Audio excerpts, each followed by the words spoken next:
रोज सुबह मेहनत करने जाते हो और पसीना बहाकर लौट आते हो, और धन के नाम पर फूटी कौड़ी भी नहीं लाते। अरे बकवास बंद करो राधा।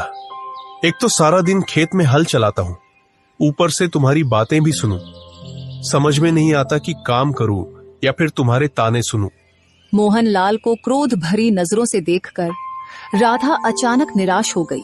अब तुम खुद ही बताओ मोहनलाल, कितना समय हो गया है हमें आर्थिक स्थिति से जूझते हुए। आखिर हम और किसानों की तरह हंसते हुए अच्छा जीवन कब व्यतीत करेंगे? अपनी पत्नी का निराश चेहरा देखकर मोहनलाल का क्रोध उतर गया और वह अपनी पत्नी राधा के पास आकर बोला, मैं क्या करूं राधा, मेरी किस्मत ही खराब है। जब जब मैं खेत में मेहनत करता हूं और सोचता हूं कि इस बार फसल अच्छी होगी, तब तब कुछ न कुछ ऐसा हो जाता है कि सारी फसल बर्बाद हो जाती है। और ऊपर से अब मैं उस जमींदार का कर्जदार भी बन गया हूं।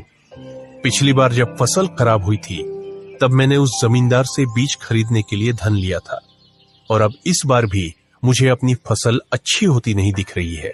सारा का सारा दोष तुम्हारी जमीन का है, वरना और किसानों की फसलें क्यों अच्छी होती हैं?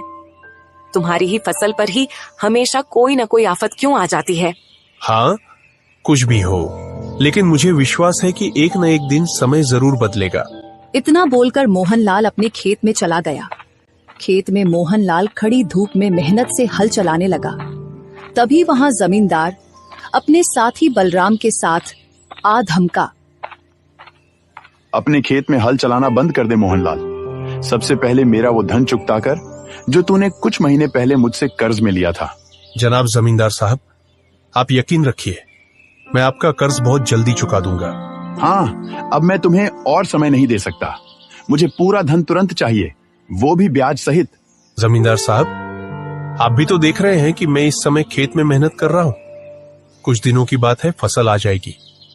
मैं अपना कर्ज फसल बेचकर चुका दूंगा ना। ऐ मोहनलाल, ये तुम्हारा फसल उगाने का सपना सपना ही रहेगा, क्योंकि मैं काफी समय से देख रहा हूँ, जब भी तुम अपने खेत में फसल लगाते हो, कभी कीड़े लग जाते हैं, कभी आग लग जाती है, कभी बारिश की मार पड़ती है या कुछ और। सच्चाई ये है कि तुम्हारी किस्मत में किसान बनना ही नहीं है। इसलिए मेरा और जमींदार का समय बर्बाद मत करो। बलराम की बात सुनकर मोहनलाल के चेहरे पर क्रोध छा गया। बकवास बंद करो बलराम। अगर तुम जमींदार के नौकर हो तो नौकर बनकर रहो। मुझसे ज्यादा बातें लड़ाने की जरूरत नहीं है। मैंने तो सुना था कि तुम्हें गुस्सा बहुत जल्दी आ जाता है, पर अब मैं ऐसा काम करूंगा कि तुम्हें गुस्सा ही नहीं आएगा।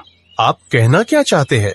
याद है जब मैंने तुम्हें बीज खरीदने के लिए कर्ज के रूप में धन दिया था, तब तुमसे अंगूठा भी लगवाया था। हाँ, याद है। समझ लो, इस कागज पर मैंने तेरी जमीन अपने नाम करवा ली है। अब से इस खेत का मालिक मैं हूँ, समझा? यह सुनकर मोहनलाल गुस्से में आ गया। अरे यह तो पूरा अन्याय है। छोटे से कर्ज के रूप में तुम मेरा खेत नहीं छीन सकते। अरे बलराम, बस बहुत हो गया। इसे अपने ही खेत से जोर जोर से धक्का मारकर बाहर निकालो। बलराम ने मोहनलाल को उसके ही खेत से धक्का देकर बाहर निकाल दिया। मोहनलाल उदास होकर अपने घर चला गया।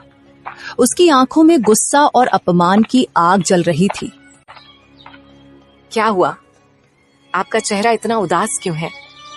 और आप समय से पहले ही खेत से वापस कैसे आ गए? राधा, जमींदार ने मेरे साथ बेईमानी की है। उसने मेरा खेत मुझसे छीन लिया। कुछ महीने पहले मैंने बीज खरीदने के लिए उससे थोड़े से पैसे उधार लिए थे, और उसी समय उसने चालाकी से मुझसे अंगूठा लगवा लिया। अब वह कहता है कि खेत उसका है। तो क्या आप यूं ही चुप बैठेंगे? आपको सबसे पहले गांव के मुखिया से शिकायत करनी चाहिए।